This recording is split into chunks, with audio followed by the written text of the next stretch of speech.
نحمده ونصلي ونسلم على رسوله الكريم اما بعد فاعوذ بالله من الشيطان الرجيم بسم الله الرحمن الرحيم فهل ينظرون إلا الساعة أن تأتيهم بغتة فقد جاء أشراطها.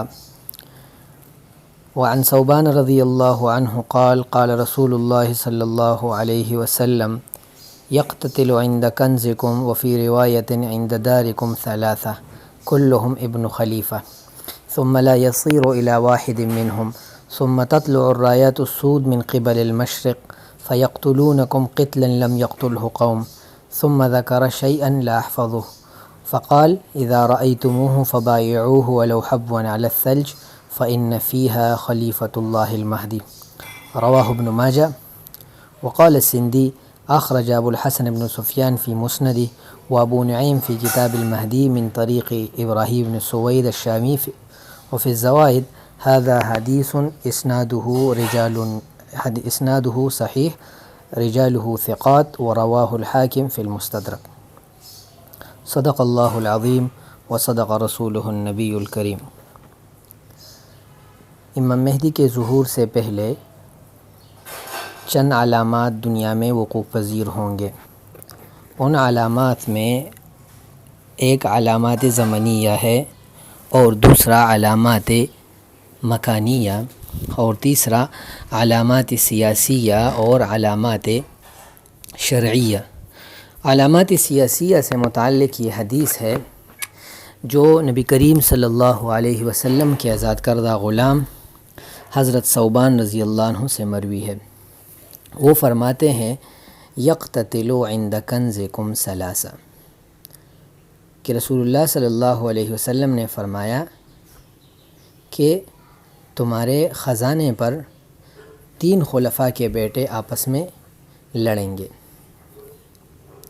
کلہم ابن خلیفہ، اور وہ تینوں ایک ہی بادشاہ کے بیٹے یا ایک ہی بادشاہ کے نواسے یا ایک ہی شاہی خاندان سے ہوں گے. ثم لا يصير الى واحد منهم، پھر یہ بادشاہت ان تینوں میں سے کسی ایک کو بھی نہیں ملے گی. ثم تطلع الرايات السود من قبل المشرق، پھر مشرق سے سیاہ جھنڈے آئیں گے. فيقتلونكم قتلا لم يقتلهم، جو تمہارے ساتھ اس طرح سخت قتال کریں گے جو اس سے پہلے کسی نے نہیں کیا. ثم ذكر شيئا لا احفظه، پھر راوی کہتے ہیں کہ پھر نبی کریم صلی اللہ علیہ وسلم نے جو ایک بات بیان کی جو مجھے یاد نہیں. پھر فرمایا اذا رأیتموہ فبایعوہ ولو حبوا علی الثلج، اگر جب تم یہ دیکھو یہ سیاہ جھنڈے تو اس کے ساتھ ہو جاؤ اور ان کے بیعت کرو، اگرچہ رینگتے ہوئے گھسیٹ کر برف پر چل کے کیوں نہ جانا پڑے، کیونکہ ان جھنڈوں میں اللہ کا خلیفہ امام مہدی ہوں گے. اس حدیث میں چند باتیں نبی کریم صلی اللہ علیہ وسلم نے ارشاد فرمائی. ایک بات تو یہ ہے کہ یقتتل عند کنزکم، یہاں کتاب میں یقتتل عند کبرکم ہے جو دیگر کتب حدیث میں کسی میں بھی منقول نہیں، مجھے نہیں ملی. اور علامہ ابن کثیر نے البدایہ والنہایہ میں عند کنزکم اور دیگر روایات میں عند دارکم کا تذکرہ ہے، جس سے معلوم ہوتا ہے کہ کم کا خطاب یعنی مکہ، حجاز، بلاد الحرمین کو ہے کہ اس سرزمین پر ایک خزانہ آئے گا اور اس خزانے پر جھگڑا ہوگا. تو پہلی بات یہ ہے کہ خزانے سے کیا مراد ہے. ہم اگر خزانے کے بارے میں یعنی تحقیق کر لیں تو شارحین نے مکہ مکرمہ میں اور بعض شارحین نے فرات میں دریائے فرات میں خزانے کا تذکرہ کیا ہے، جیسے کہ صحیح مسلم کی حدیث ہے کہ فرات سے خزانہ نکلے گا اور وہ خزانہ یعنی بہت بڑا سونے کا ایک ذخیرہ ہوگا جس پر لوگ لڑیں گے، اور 99 میں سے جو وہاں حاضر ہو تو حاضرین میں 99 میں سے 100 میں سے 99 مر جائیں گے. اور بعض حدیث میں ہے کہ 1 ثلث رہ جائے گا اور 2 ثلث مر جائیں گے. تو اس سے معلوم ہوتا ہے، علامہ ابن حجر نے فرمایا ہے کہ اس سے کنز الفرات مراد ہے، لیکن دیگر شارحین نے اس کو مطلق کنز پر رکھا ہے، اور اگر اس سے کنز الفرات مراد لیا جائے اور جزیرۃ العرب میں موجودہ خزانے کے بارے میں ہم تحقیق کر لیں تو اس کے بارے میں علامہ طیبی نے الکاشف میں اور دیگر محدثین نے مثلاً خلیل احمد رشید احمد سارن گنگوہی رحمۃ اللہ علیہ نے الکوکب الدری میں اس سے عمدہ چیز مراد لی ہے کہ خزانہ سے مراد عمدہ چیز ہے، جو مال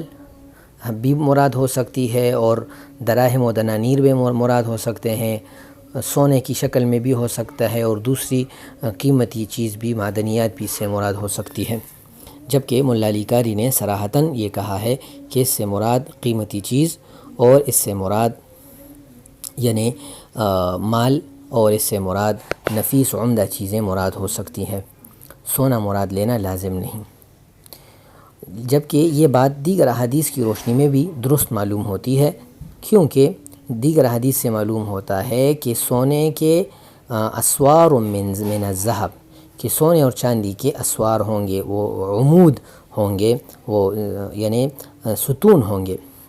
جبکہ دیگر مصنف ابن ابی شیبہ کی روایت میں ہے کہ اس سے مراد فرمایا کہ تقی الارض اکباد کبدہا، کہ زمین اپنے جگر گوشے، اپنے جگر پارے وہ نکال پھینکے گی۔ اور تو قے کا معنی ہے جامد، ایسی چیز جو مائع ہو، اگر اس میں جمود بھی ہو تو اس میں مائع پن زیادہ ہوگا۔ موجودہ دور میں اگر اس کو ہم دیکھ لیں اور حدیث کے تناظر میں دیکھ لیں، جس میں یہ آیا ہے کہ جب وہ چیز سامنے آئے گی، جب یہ قیمتی خزانہ سامنے آئے گا تو سونے چاندی کی قیمت پھر کام نہ کرے گی، وہ لوگوں کے نظروں میں اتنی وقعت والی نہیں ہوگی۔ تو ان سب باتوں کے تناظر میں اگر ہم اس سے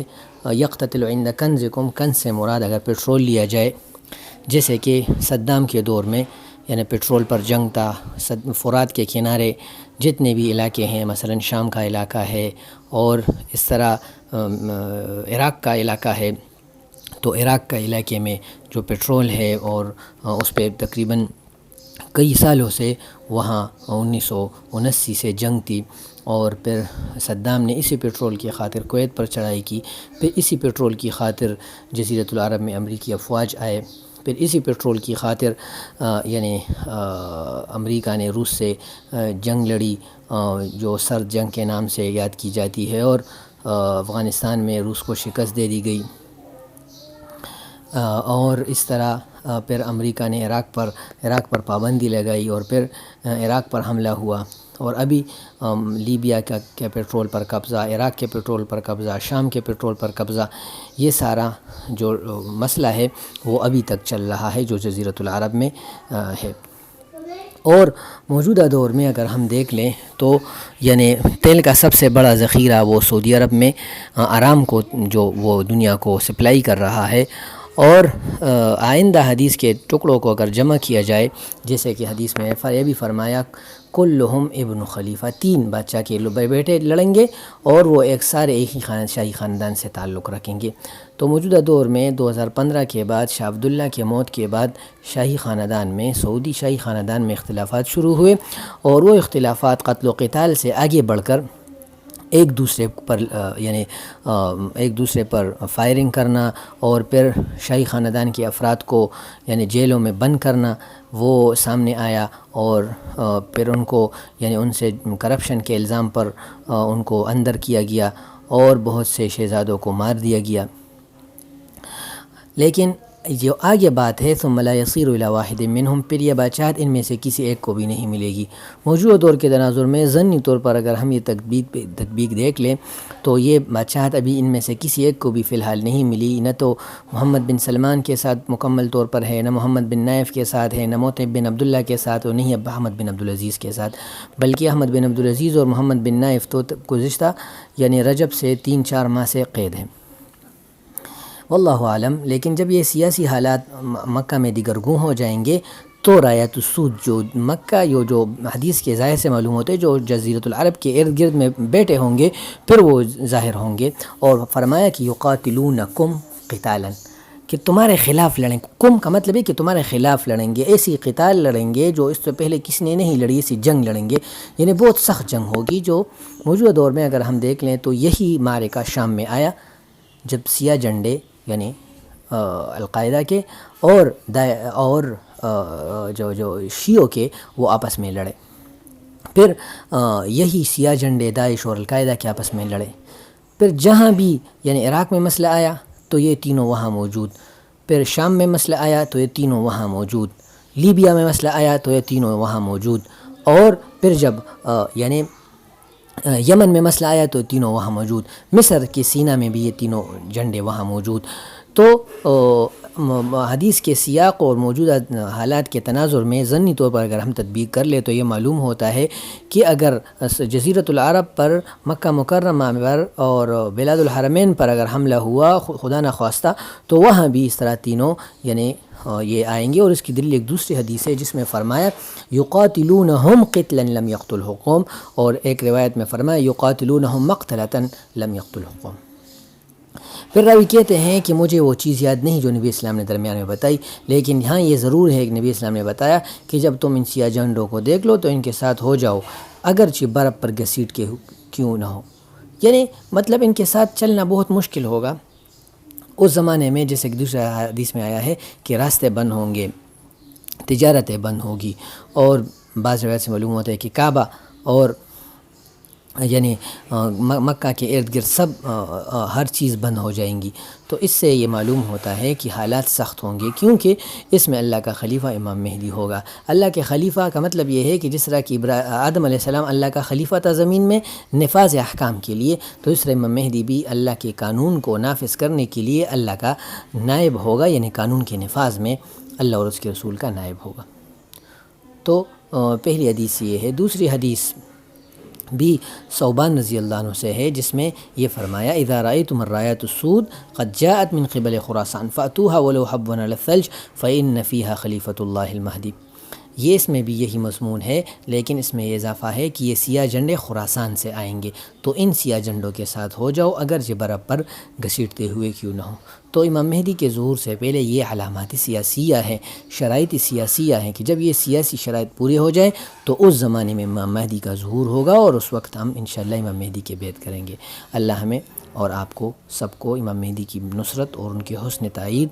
اور ان کی بیعت نصیب فرمائے۔ وصلی اللہ تعالی علی خیر خلقہ محمد و آلہ و صحبہ اجمعین برحمتک یا ارحم الراحمین۔